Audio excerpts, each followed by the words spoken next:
Hello guys, welcome back to this channel.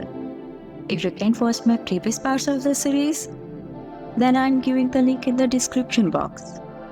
Episode की starting में विले अपनी और सीमन की पिक्चर को देख रहा होता है और सीमन से मोबाइल पर बात भी कर रहा होता है। विले कहता है सीमन आई मिस यू। तो सीमन कहता है अगर इस वक्त मैं तुम्हारे पास होता तो तुम क्या करते।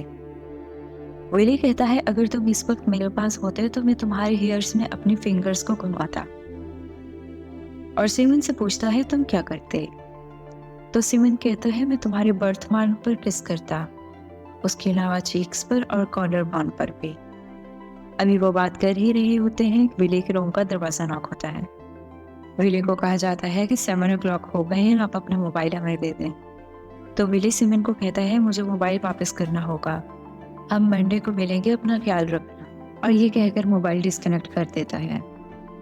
नेक्स्ट डे विली हॉल में जाता है तो सब स्टूडेंट्स न्यूज़ सुन रहे होते हैं। विली को देखकर एक सीनियर टीवी को जाकर बंद कर देता है और कहता है कि ये सब कुछ तुम्हारी मिस्टेक है, तुम्हारी वजह से अब हमारी ग्रेजुएशन सेरेमनी भी नहीं होगी। हमने 3 years जस्ट सेरेमनी का ही वेट किया, बट अब सब कुछ कहना फजूल है। तो उसी वक्त मास्टर आ जाते हैं और विले को कहते हैं आपसे कोई मिलने आया है। तो विले बाहर जाता है तो उसकी सेक्रेटरी आई होती है। तो उसकी सेक्रेटरी बताती है कि आपके डैड आपसे खुद मिलना चाहते थे, बट क्वीन की तबीयत खराब होने की वजह से उन्होंने मुझे भेजा। तो विली पूछता है क्वीन की तबीयत कैसी है। तो वो बताती हैं कि उनकी तबीयत ठीक नहीं है, काफ़ी ज़्यादा उनके टेस्ट करवाए हैं बट अभी तक रिपोर्ट्स नहीं आई। एंड देन कहती हैं यलिशका स्कूल की जो न्यूज़ वायरल हुई है, अगर वो सच हुई तो आपको स्कूल क्विट करना पड़ेगा। तो विली कहता है मैं स्कूल क्विट नहीं करना चाहता। तो उसके सेक्रेटरी कहती है हमें सर्कमस्टांसेस के अकॉर्डिंग सब कुछ देखना पड़ेगा, बस इस सिचुएशन में पूरी रॉयल फैमिली इन्वॉल्व हो जाएगी। एंड देन ये कहकर वहाँ से चली जाती है। नेक्स्ट डे सिमन और विली पियानो प्ले कर रहे होते हैं। विली कहता है कि सब लोग मुझे ब्लेम कर रहे हैं। तो सिमन कहता है तुम टेंशन ना लो, तुमने सिर्फ अच्छा करने की कोशिश की। देन विली कहता है तुम ड्राइंग की टीम दोबारा ज्वाइन कर लो, इस तरह हम क्लास के बाद भी एक दूसरे से मिल पाएंगे। तो सिमन कहता है ऑगस्ट के साथ बिल्कुल भी नहीं, और बाय द वे तुम्हें भी वो काम करना चाहिए जिसमें तुम्हें मज़ा आए। तो विले कुछ सोचने लग जाता है। क्लास के बाद सब स्टूडेंट्स वर्कआउट करने के लिए जाते हैं तो सिमन कंटिन्यूसली विले को देख रहा होता है। तो विले सिमन को कहता है अगर तुम मुझे कंटिन्यूसली देखते रहोगे तो मैं एक्सरसाइज नहीं कर। देन उनके टीचर अनाउंसमेंट करते हैं कि इस वीक में एक ट्रिप जाएगा। तो एक स्टूडेंट कहती है कि हमें तो बताया गया था कि सब एक्स्ट्रा करिकुलर एक्टिविटीज़ बैन हो गई हैं। तो टीचर कहते हैं कि स्कूल ने इस बात पर काफ़ी गौर किया और उन्हें फील हुआ कि करिकुलर एक्टिविटीज़ को बैन नहीं करना चाहिए। एंड देन सबको फॉर्म देते हुए कहते हैं कि आप सब ये फॉर्म फिल करके मुझे कल तक सबमिट कर। तो ये बात सुनकर विले और सीमन भी बहुत ज़्यादा खुश हो जाते हैं। तो इस तरह हम कुछ टाइम इकट्ठे स्पेंड कर सकेंगे। सारा के फादर सारा को कहते हैं तुम कब तक घर में अकेली यूं ही रहोगे, अगर तुम स्कूल नहीं जाना चाहती तो तुम्हें कुछ ऐसा काम करना चाहिए जिसमें तुम्हें मज़ा आए। तुम कोई जॉब स्टार्ट कर सकती हो, कोई ऐसा काम जिससे तुम आगे अर्निंग भी करो। एंड देन उसे कहते हैं कि तुम ड्राइविंग क्यों नहीं सीख लेती। तो सारा भी ड्राइविंग सीखने के लिए एग्री हो जाती है, तो वो उसे ड्राइविंग सिखाने के लिए अपने साथ ले जाते हैं। Next day semen music society में म्यूज़िक की प्रैक्टिस कर रहा होता है तो दरवाज़ा नॉक होता है। देन विले अंदर आता है तो टीचर सब ग्रुप मेंबर्स को विले से इंट्रोड्यूस करवाते हुए कहती हैं कि आज से ये हमारी सोसाइटी के न्यू मेंबर। विले को देखकर सीमन स्माइल करने लग जाता है। रिहर्सल करने के बाद दोनों साइड पर जाकर किस करने लग जाते हैं। सीमन कहता है क्या तुमने वाकई में ड्राइंग क्विट कर दी। विले कहता है हाँ, क्योंकि मैं तुम्हारे साथ टाइम स्पेंड करना चाहता था। एंड देन उसे कहता है कम हियर विद मी। तो सिमन कहता है नो विले, मामा वेट कर रही हैं और अगर मैं लेट पहुंचा तो वो मुझ पर बहुत ज़्यादा गुस्सा होंगे। तो विले कहता है तुम चले जाओ। रात को अगस्त रूम में बैठा होता है तो उसे अपनी कुछ तबीयत ठीक नहीं लग रही है। तो वो लैंडलाइन नंबर से सारा को कॉल करता है। सारा कॉल अटेंड करती है बट अगस्त आगे से कोई रिप्लाई नहीं देता। नेक्स्ट डे सिमन के पास जाता है और उससे पूछता है कि सारा कैसी है, मैं बस पूछना चाहता था। तो सिमन कहता है वो डैड के साथ रह रही है, जैसे वो हमेशा से नापसंद करती थी। उसने स्कूल आना भी छोड़ दिया है, उसका कोई फ्रेंड बाकी नहीं रहा, और ये सब कुछ तुम्हारा फॉल्ट है अगस्त। ये सुनकर अगस्त वहाँ से चला जाता है। विले अगस्त को जाते हुए देखता है तो वो सिमन से आकर पूछता है कि ये क्यों आया था। तो सिमन कहता है वो मुझसे सौरव के बारे में पूछ रहा था। तो विले सिमन को कहता है 1 मिनट रुको, मैं अभी आया। तो वो अगस्त के पास आ जाता है और उसे कहता है what the hell are you doing? तुम सिमन के पास भी क्यों आए?